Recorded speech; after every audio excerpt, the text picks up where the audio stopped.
Olá, meus irmãos, a paz do Senhor Jesus. Olha, nós estaremos hoje estudando mais uma lição das Escolas Bíblicas Dominicais publicada pela CPAD. Lembrando que estamos estudando nesse trimestre a lição que tem como tema a carreira que nos está proposta, o caminho da salvação, santidade e perseverança para chegar ao céu. Próximo domingo estaremos estudando a lição de número 12. Já estamos caminhando para a reta final desse segundo trimestre do ano de 2024. E a lição que estaremos estudando no próximo domingo em sala de aula na Escola Bíblica Dominical é a bendita esperança, a marca do cristão. Isso mesmo. Então quero convidar você, antes de iniciarmos a aula, para que você esteja se inscrevendo em nosso canal, nos ajudando e assim compartilhando também a palavra de Deus através desta ferramenta que é o YouTube. Meus irmãos, o nosso textuário da nossa lição diz o seguinte: aguardando a bem-aventurada esperança e o aparecimento da glória de Deus e o nosso Senhor Jesus Cristo. Isso se encontra em Tito capítulo 2, versículo de número 13. É o nosso textuário da lição. A nossa verdade prática nos diz o seguinte: a esperança cristã é a âncora que mantém a alma do crente firme diante dos dissabores em nossa jornada de fé. A nossa lição ela possui 3 objetivos específicos que nós devemos alcançar em nossa aula de hoje. Primeiro, mostrar o alvo da esperança cristã. Segundo objetivo, explicitar a doutrina da esperança cristã. Terceiro e último objetivo desta aula é estarmos enfatizando a esperança cristã como a âncora da alma do crente. Vamos para a nossa introdução. A nossa introdução nos diz o seguinte: desde quando o crente nasce de novo, ele é convocado a viver uma nova vida de esperança. Veja a convocação que surge aqui. O comentarista da lição ele já inicia o comentário desta lição, né, nos chamando à consciência de que nós fomos convocados por Deus a termos uma nova vida e uma nova esperança em Cristo Jesus. Então, nesse sentido, a esperança cristã tem o seu fundamento na ressurreição do Senhor Jesus Cristo. 1 Pedro, capítulo 1, versículo 3 e o versículo 21 faz menção disso. Veja, vou ler para os irmãos. Diz: bendito seja o Deus Pai de nosso Senhor Jesus Cristo, que, segundo a sua grande misericórdia, nos gerou de novo. Para quê? Para uma nova vida, uma viva esperança pela ressurreição de Jesus Cristo dentre os mortos. Cristo morreu, mas ao terceiro dia ele ressuscitou. E com a ressurreição dele, ele trouxe também uma nova vida e trouxe também uma viva esperança para aqueles que se encontram em Jesus Cristo. O nosso primeiro tópico da lição diz o seguinte: para onde aponta a esperança do cristão? É uma interrogação. E o subtópico diz: a esperança cristã. Ser nascido de novo é de fato passar da morte para a vida. Então, Paulo, escrevendo aos Efésios, ele diz o seguinte: ele vos deu vida, estando vós mortos nos vossos delitos e pecados. Efésios capítulo 2 e o versículo 1 é isso que a palavra de Deus nos diz. Nós nos encontrávamos mortos espiritualmente falando. Ô, irmão, mas eu tinha vida, eu andava, eu me comunicava, eu saía de um lugar para outro, me transportava de um lugar para outro, saía. Eu tinha vida, né? Eu era uma pessoa normal, mas espiritualmente você se encontrava morto. Espiritualmente eu me encontrava morto. Espiritualmente a humanidade se encontrava morta, sem Deus, sem paz, sem salvação. Mas a partir do momento que se encontra com Jesus, reconhece a sua condição de pecador, tem um encontro com Cristo, aceitando Ele como Senhor e Salvador da sua vida, passou da morte para a vida no âmbito espiritual. Agora temos vida em Cristo Jesus, glória a Deus por isso. Então, hoje nós somos vivos para Deus. Antes que Cristo viesse e trouxesse a nova vida, as pessoas em geral estavam mortas, como eu acabei de falar, para Deus e para as coisas de Deus. E Paulo ele fala isso em Efésios capítulo 2, versículo 1, onde fizemos também menção já aqui. Então elas se encontravam sem esperança e sem Deus no mundo. A pessoa que está sem Deus, a pessoa que não tem Jesus no seu coração, a pessoa que não teve um encontro com Cristo ainda, ela se encontra em uma condição de sem esperança no mundo, se encontra perdida, se encontra sem Deus, se encontra sem paz, sem salvação e se encontra sem esperança. É isso que o comentarista da lição ele quer já nos trazer à consciência. Agora, já que vamos falar tanto sobre esperança, sobre a bendita esperança do cristão, eu gostaria de estar trazendo aqui uma definição do que significa a palavra esperança, né? É a palavra-chave da nossa lição, esperança. Esperança significa sentimento de quem vê como possível a realização daquilo que deseja. Então, uma pessoa que tem esperança é uma pessoa que vê que é possível acontecer aquilo que ela está tanto desejando, que ela está desejando tanto. Isso é no sentido geral. Agora, no sentido bíblico, no significado mais da palavra de Deus, a palavra esperança é a expectativa e o anseio confiantes pelas bênçãos prometidas aos justos. Então, o cristão, ele não é uma pessoa sem esperança. O cristão, ele é uma pessoa que tem esperança. Ele tem esperança porque ele foi restaurado, ele foi regenerado, ele teve um encontro com Cristo e este encontro lhe trouxe uma nova vida e lhe trouxe também uma viva esperança. É isso que a palavra de Deus nos mostra, né? E o cristão, ele vive uma expectativa, ele vive ansioso pelas bênçãos prometidas de Deus para os justos. Pessoas que antes eram injustas, agora são justas, justificadas em Cristo Jesus. E as escrituras frequentemente se referem à esperança como a expectativa da vida eterna pela fé em Jesus Cristo. Nós temos muitas esperanças. Nós temos muita esperança em muitas coisas da vida. Nas promessas, nas realizações de Deus em nossa vida. No entanto, a maior esperança que o cristão tem é a esperança da vida eterna em Cristo Jesus, de uma eternidade com Deus. Então, o nosso segundo subtópico diz: esperança nas cartas do apóstolo Paulo. O assunto da esperança cristã está bem presente nas cartas apostólicas de Paulo, diz a lição. Então, nós podemos perceber que a esperança que o apóstolo Paulo ele fala nas epístolas que ele escreve se refere à esperança na ressurreição dos mortos em Cristo Jesus, conforme Atos dos Apóstolos, capítulo 23, versículo 6. Se refere ainda o apóstolo Paulo nas suas epístolas à esperança do cumprimento das promessas de Deus, conforme Atos, capítulo 26, versículo 6 e o versículo 7. Ele ainda vai falar sobre a esperança da justiça, conforme Gálatas, capítulo 5 e o versículo de número 5. Ele fala ainda nas suas epístolas sobre a esperança do arrebatamento da igreja, 1 Tessalonicenses capítulo 5, versículo 8, e ainda ele vai falar sobre a esperança da vida eterna, conforme ele fala em Tito, capítulo de número 1 e o versículo de número 2. Então veja que o apóstolo Paulo, em suas epístolas, ele falou sobre esperança em vários aspectos. Na ressurreição de Cristo, no cumprimento das promessas, a esperança na prática da justiça de Deus, né? A esperança no arrebatamento da igreja e, sobretudo, a esperança da vida eterna, meus irmãos. Então, o cristão, ele tem esperança em vários sentidos. Ele tem esperança porque Cristo ressuscitou. Ele tem esperança porque Deus há de cumprir as suas promessas. Ele tem esperança porque Deus é um Deus justo e ele tem a consciência e a convicção de que Deus colocará a sua justiça em prática, né? Ainda que a justiça da terra falhe, ainda que a justiça do homem falhe, no entanto, a justiça divina é certeira e, com certeza, sem demora. Deus há de colocar a sua justiça em evidência e em prática. E ela ainda tem, sobretudo, a esperança de vida eterna. Por mais que ele viva uma vida de sofrimento aqui, mas ele acredita, ele tem a esperança, ele anseia, ele tem uma plena convicção, ele deseja, ele almeja e ele entende que Deus há de cumprir com esta promessa também, que é de lhe proporcionar uma vida eterna. O terceiro subtópico do primeiro ponto principal da nossa lição diz: Deus, o autor da nossa esperança. A lição fala: essa esperança é uma consequência do novo nascimento em Cristo Jesus, de modo que esse processo envolve uma obra plenamente sobrenatural. Olha que coisa extraordinária. Essa esperança que o cristão tem, meus amados irmãos, sobretudo da vida eterna, né, de estar na eternidade com Deus um dia, é algo que é promovido, é algo que é consequência de um novo nascimento em Cristo Jesus. É uma consequência da regeneração.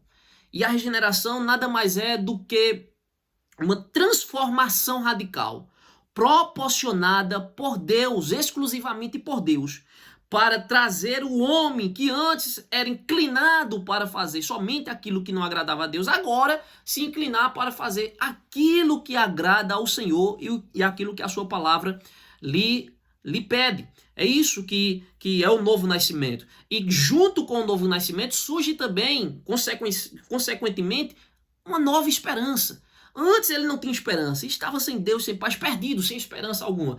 A partir do momento em que se encontra com Cristo Jesus, que se encontra com Deus, que passa pela regeneração, junto com a regeneração vem também esse fenômeno que nós chamamos de uma nova esperança. A esperança cristã, a bendita esperança do cristão. E isso é uma obra sobrenatural. Não é algo que alguém colocou na minha cabeça. O arrebatamento da igreja, o cumprimento das promessas de Cristo, a vida eterna com Deus, com nosso Senhor e Salvador Jesus Cristo, não foi algo que um líder religioso implantou na minha mente e na minha cabeça, na sua cabeça. Não, foi algo que o próprio Espírito Santo fez fluir dentro de você. Através da obra do novo nascimento, Cristo também, ele trouxe junto com esta regeneração uma viva esperança. Então é uma obra sobrenatural. Por isso Deus é o autor da nossa nova e viva esperança, conforme o próprio apóstolo Paulo fala, escrevendo aos Romanos, capítulo de número 15, versículo 13. Veja o que ele diz, o texto sagrado fala que o Deus da esperança os encha de toda alegria e paz por sua confiança nele, para que vocês transbordem de quê? Transbordem de quê? De esperança. Glória a Deus por isso. Através de quê? Através do poder do Espírito Santo. Isso mesmo, o Espírito Santo de Deus promove no meu coração. O Espírito Santo de Deus promove no teu coração. O Espírito Santo de Deus promove no coração dos salvos a esperança. E essa esperança, ela é transbordante, ela transborda o anseio pela vida eterna, um anseio para o cumprimento da palavra de Deus. É isso que Paulo, escrevendo aos Romanos, capítulo 15, versículo 13, ele fala. Agora, meus irmãos, partindo já para o segundo tópico principal da nossa lição, veja que o comentarista fala sobre a perspectiva escatológica da esperança bíblica. Ele agora vai falar da esperança no sentido mais futuro, no sentido mais escatológico, no sentido mais por vir. Primeiro subtópico diz: a Bíblia focaliza o futuro. A história da criação se inicia com Deus. Nós sabemos disso. E o primeiro livro da Bíblia Sagrada, Gênesis, nos revela isso. Agora, infelizmente, meus irmãos, ao se desdobrar os acontecimentos do início de Gênesis, o pecado, ele provocou desarmonia na criação divina. Entretanto, Deus, ele age sempre para que tudo volte a ser perfeito, equilibrado e harmônico. É isso. Deus, ele trabalha desde Gênesis, né? Desde que o homem pecou, desde que o homem desobedeceu a Deus, lá no ato da desobediência no jardim do Éden. Deus, ele trabalha desde aquele momento até os dias de hoje, sempre procurando fazer com que as coisas voltem à sua harmonia, volte ao seu sentido original, né? A harmonia, o ponto de equilíbrio, o movimento harmônico de sua criação. Deus, ele trabalha para que isso aconteça. E nós temos visto isso através da revelação sagrada, da Bíblia Sagrada, dos textos sagrados e dos acontecimentos históricos também. E Paulo fala sobre isso em Efésios capítulo 1, versículo 10, sobre essa focalização, né, da esperança no futuro. Ele diz o seguinte, ó: de tornar a congregar em Cristo todas as coisas, na dispensação da plenitude dos tempos, tanto as que estão nos céus, como as que estão na terra. Que coisa fantástica, gloriosa. Deus está trabalhando dia após dia. Deus sempre esteve trabalhando, buscando fazer com que as coisas congreguem todas em Cristo Jesus. E que estas coisas, elas venham ficar de forma harmônica, perfeita, assim como era no início da criação, né? Na origem da criação. Deus, ele trabalha para que isso aconteça, né? E isso seja realizado tanto nos céus como também na terra. Partindo para o segundo subtópico do segundo ponto principal da nossa lição, diz: a esperança no porvir traz consolo e alegria ao crente. A doutrina das últimas coisas, denominadas de escatologia, estuda as coisas futuras. Nós sabemos muito bem disso, que a escatologia é justamente a doutrina que estuda aquilo que está por acontecer, a doutrina dos últimos acontecimentos, das coisas futuras. E muitos vivem com medo do futuro, né? Não são poucas pessoas que vivem com medo do futuro. Tem pessoas que vivem presas ao passado, tem pessoas que vivem presas no presente e não conseguem deslumbrar as maravilhas do futuro, e tem pessoas que têm medo do futuro. No entanto, meus irmãos,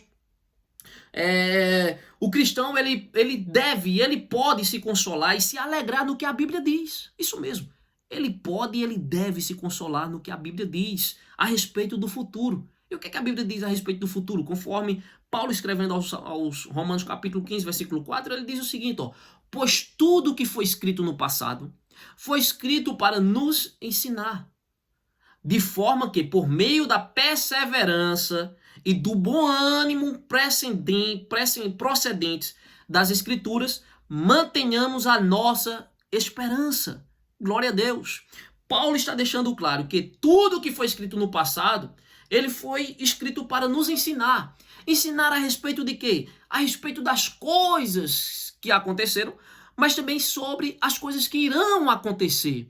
E Paulo, ele diz que nós não devemos enxergar o futuro, os acontecimentos futuros, com desânimo, com pessimismo, não. Paulo, escrevendo aos Romanos, ele diz que nós devemos estarmos perseverantes, de bom ânimo, porque tudo que procede das Escrituras serve para nos trazer esperança e conforto em meio às lutas e os dissabores. Então a esperança no porvir traz consolo e alegria ao crente. Ele não traz tristeza, não deve trazer tristeza, não deve trazer assombro, né? Medo, susto. Não. O cristão ele deve olhar no óculos do futuro, na perspectiva do futuro, com alegria, né? Com gozo, com consolo, sabendo em quem está alicerçada, ancorada a sua esperança.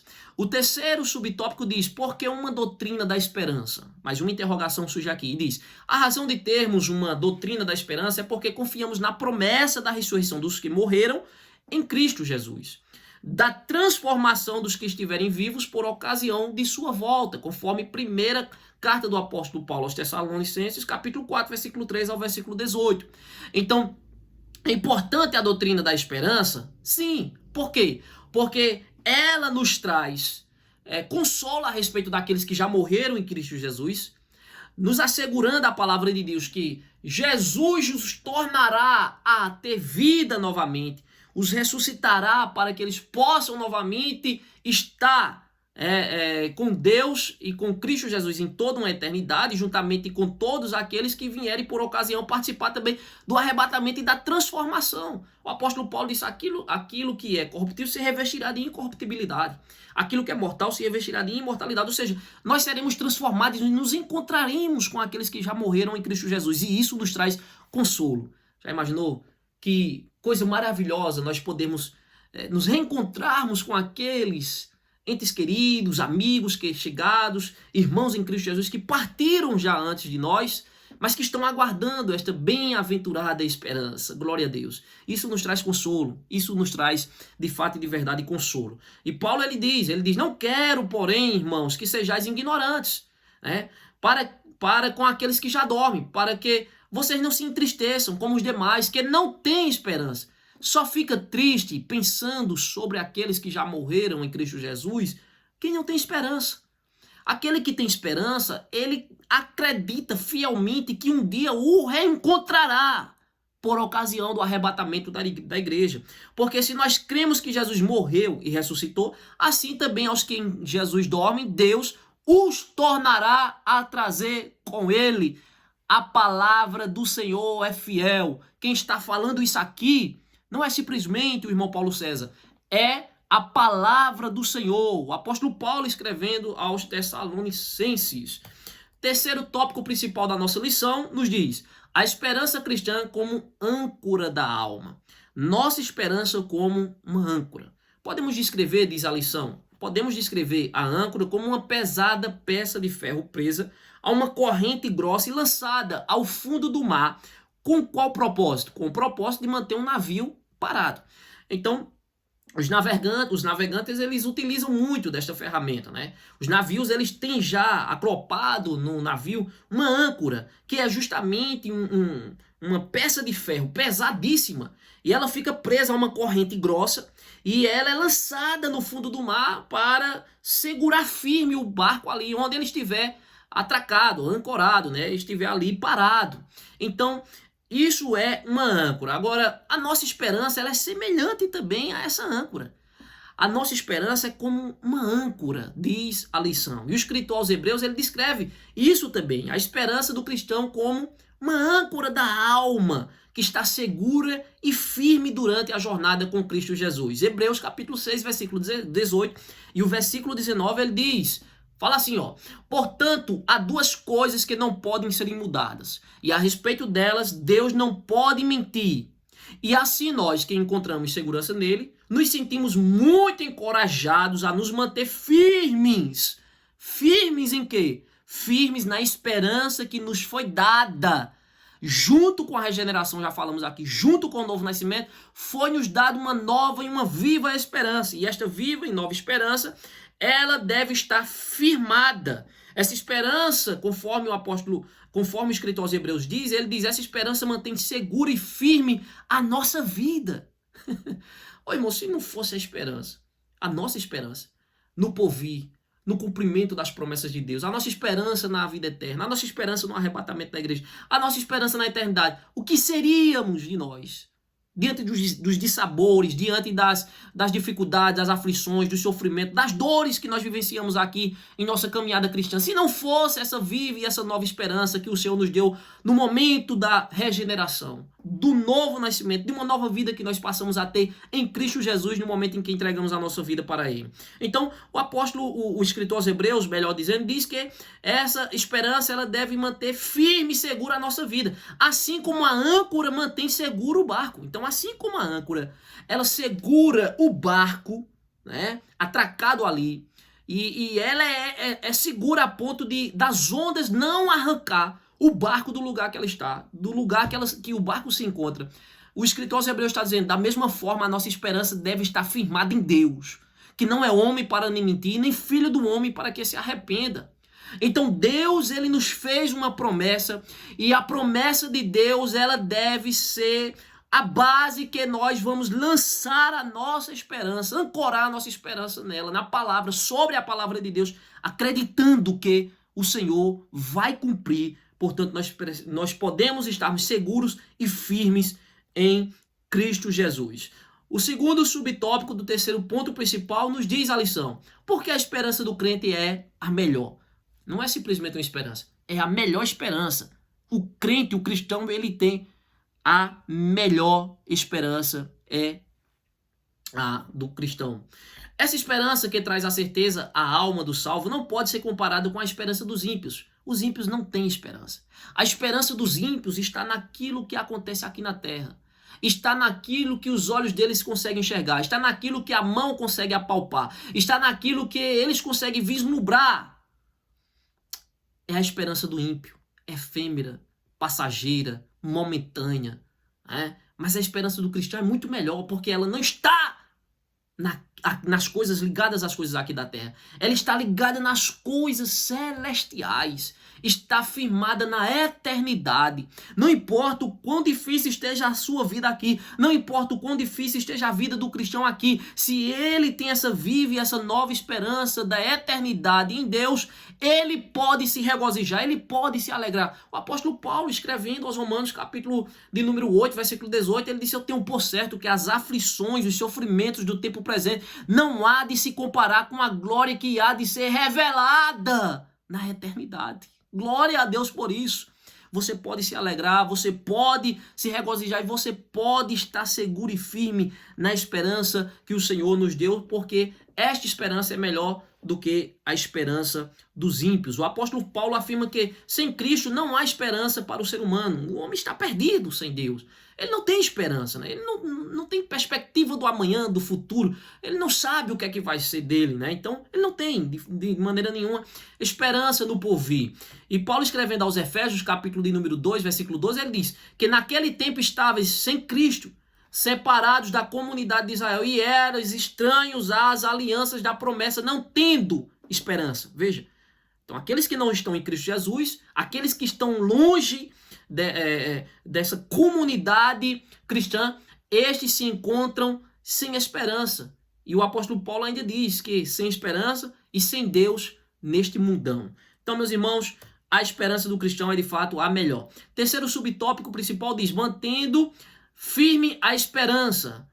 À luz do Novo Testamento, afirmamos que a segunda vinda de Cristo é o grande motivo para o crente permanecer firme e manter sua esperança, de modo que isso requer uma vida de pureza para desfrutar da promessa de ser como Jesus é, conforme primeira epístola do apóstolo João, capítulo 3, versículo 2 e o versículo 3. Diz assim: amados, agora somos filhos de Deus, e ainda não se manifestou o que havemos de ser, mas sabemos que quando ele se manifestar, seremos semelhantes a ele, pois o veremos como ele é. Agora, para ver como ele é, precisa seguir a cartilha, precisa seguir a palavra de Deus, precisa seguir o que o Senhor fala, seguir a paz com todos e a santificação, sem a qual ninguém verá o Senhor. Você quer ver Cristo Jesus? Você quer ver o Senhor na eternidade? Você quer desfrutar uma eternidade com o Senhor? Então, vivamos uma vida de santificação para nós vir assim desfrutarmos de uma promessa na palavra de Deus, que é de estarmos na eternidade com o Senhor. Então, todo aquele que nele tem esta esperança,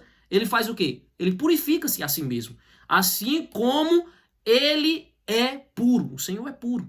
O nosso Deus é puro. O nosso Mestre é puro. E ele espera que todos nós venhamos nos purificar também, para que assim venhamos desfrutarmos dessa rica promessa. Conclusão da nossa lição: lutas, dissabores, provações, morte, dentre outras coisas, o salvo em Cristo poderá enfrentar tudo isso firmado na esperança verdadeira que é Cristo Jesus, nosso Senhor. Assim, seguiremos a nossa jornada sem temor e sem perder a fé. A história testemunhou que o cristianismo cresceu e prosperou porque os cristãos entenderam que essa vida é provisória. Sendo assim, uma parte de um todo muito maior, que é justamente a eternidade com Cristo. Portanto, meus irmãos, mantenhamos firmes a confissão da nossa esperança, pois o que prometeu é fiel para cumprir. Que Deus em Cristo nos abençoe, tenhamos uma excelente aula na Escola Bíblica Dominical e aguardo você para estarmos juntos novamente aqui na próxima lição. Deus nos abençoe.